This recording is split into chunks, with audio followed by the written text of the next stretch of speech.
నేను homoeopathic medical association state ప్రెసిడెంట్గా ఉన్నాను.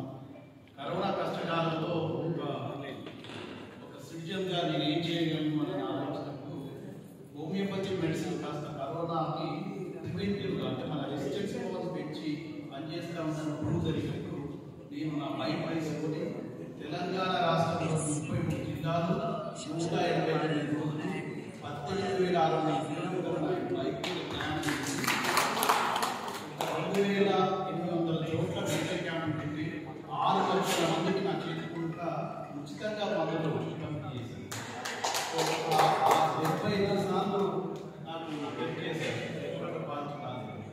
సో ఆ విధంగా అప్పుడు నేను కరోనా అప్పుడు అన్నగారి సారథ్యంలో ఈ మున్సిపాలిటీ ఎక్కడికే వచ్చి మొత్తం సుమారు 3,000 మందికి పంపిణీ చేశాను. కరోనా మళ్ళీ ఇవాళ ఫంక్షన్ తీసుకుని వచ్చాను. అర్థించుకొని మన బీసీలు అందరూ కూడా ఏకంగా సంఘాలు వేరు కావచ్చు, సంఘాలు ఒకటే ఉండాలి. మీ సంఘాలు వేరు కావచ్చు, ఆర్కెస్ట్రా గారి సంఘం కావచ్చు, మరొకటి కావచ్చు, మరొకటి కావచ్చు, మన సంఘాలు ఒకటే ఉండాలి, లక్ష్యం ఒకటే ఉండాలి. ఉద్దేశంతో మమేకం చేసే క్రమంలో డాక్టర్గా సైకాలజిస్ట్గా మన బీసీ అందరూ కూడా దాదాపు మధ్యతరగతి కుటుంబాలు ఆత్మహత్యలు చేసుకునే క్రమం కొంచెం ఎక్కువగా అవుతా ఉంది. దానిలో నేను ఒక 15 సంవత్సరాల నుంచి ఆత్మహత్యలు చేసుకోవద్దు, కష్టాలు అనేది సహజంగా పోతా ఉంటే తాత్కాలిక సమస్యల కోసం శాశ్వతమైనటువంటి జీవితాన్ని కోల్పోవద్దు.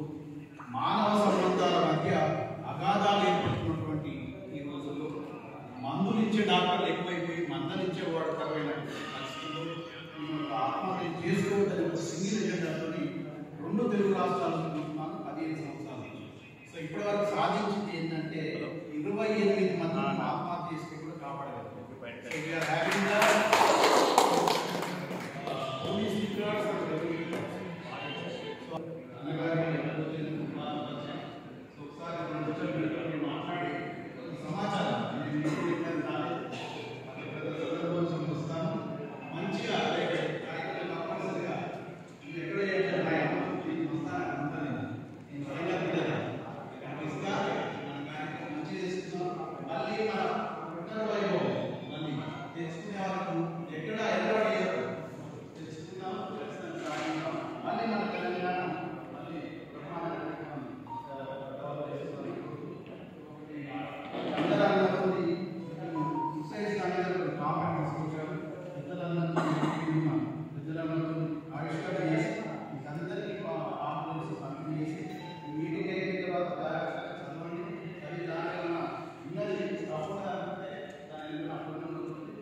you.